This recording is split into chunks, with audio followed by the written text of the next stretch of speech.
How do you frame that? How do you take that emergent chaos and make habitable order out of it? You don't know. Is the whole capitalist system rotten to the core? I mean, that's a convenient explanation under those circumstances, that's for sure. Were you working for a psychopathic son of a bitch? Did you make the wrong choice in university, and was that your father's fault because you never did what you want, or was it your fault for not standing up to him? Or is it a dying industry, or is maybe this a wake-up call that you should go do something else that you've been waiting to do, you know, that you've actually wanted to do your whole life, and that's why you're doing such a miserable job at your current occupation because you're bitter and resentful about the fact that you never did what you want? You don't know. It's all of those things at once. And that's very stressful because all of those things at once is too many things. And that's the reemergence of chaos. That's the flood. That's the return to the beginning of the cosmos. That's another way that it's been represented mythologically. It's that you voyage all the way back to the beginning of the cosmos when there's nothing but undifferentiated chaos. And that's what you're confronting. And maybe it's too much for you. And often it is. I mean, that can be traumatizing. It can hurt your brain. You know, it's just too much for you to bear. But it doesn't matter. You're stuck with it. And so how do you respond to that? Well, some of it is catastrophic negative emotion. You freeze, and that's protective. And maybe you don't even want to move. You don't want to bloody well get out of bed for a week. And that's because your body is reacting as if the bedroom floor is covered with snakes. And the best thing for you to do is just not move. Just freeze. Not a pleasant situation to be in because you're hyper aroused.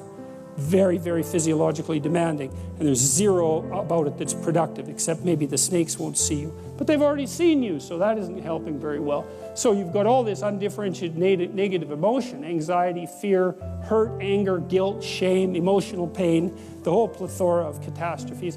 And then maybe on the other side, lurking down there is, thank God I'm done with that job. I just bloody well hate it. I drag myself off to work every day. And there's a little part of my soul that's so goddamn happy I finally got fired that I can hardly stand it. You know, and maybe you don't even admit that to yourself because, well, that would mean that all that time you spent at the job was just sunk cost. You're deluding yourself the whole time. It is an interesting thing to consider, though, sometimes if you're in the unpleasant circumstance of having to fire someone.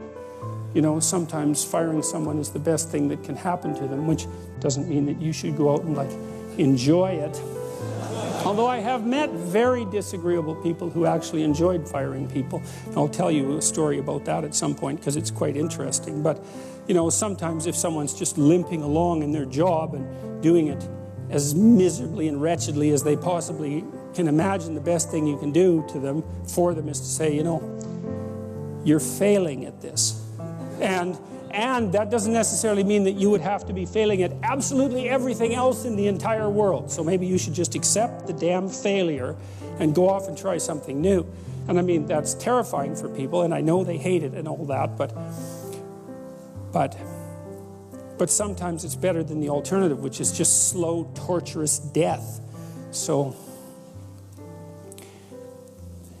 here's a funny way of looking at it.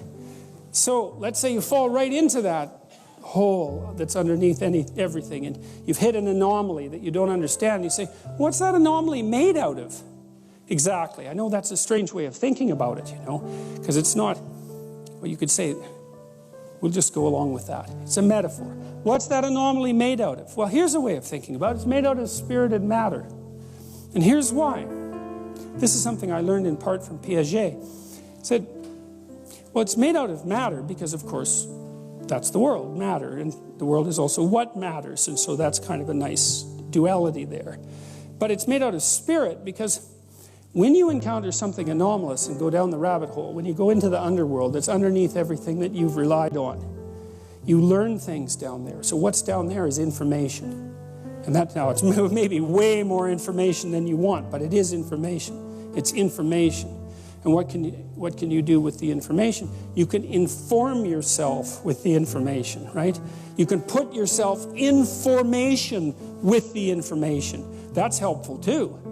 And you think, well, you're a psyche. Maybe you're not a spirit. It depends on, you know, whether you're a materialist or not, but at least we can say that you're a psyche. The question is, what's your psyche made of? Well, it's obviously got a material substrate. but the matter happens to be arrayed in a particular order, and that's an information order. And so when you fall into the underworld that's underneath everything and you encounter that latent information, then what you can do is enhance your psyche. You can grow your spirit, because what you do is you take the new information and you incorporate it. That's like eating the apple that Adam and Eve ate. You incorporate that, and that makes more of you. And that's not a metaphorical or a metaphysical proposition. It's to say nothing other than, well, that's what happens when children learn. You think of what happens. Child's 3, has a pretty low resolution representation of the world, and is a fairly low resolution human being. Got all the constituent elements there, but isn't differentiated in any tremendous manner. That's all still to come in the future. And so what does the child do? Explore. Well, what do they explore? Things they don't understand. That's where the information is, because you already understand what you understand. There's no information there. You go where you don't understand. That's where the information is. And out of that information, you generate a higher resolution world, and you generate a higher resolution self. And so out of the combat with the underlying dragon of chaos, you generate spirit and matter. And that's what you do when you go down into the underworld.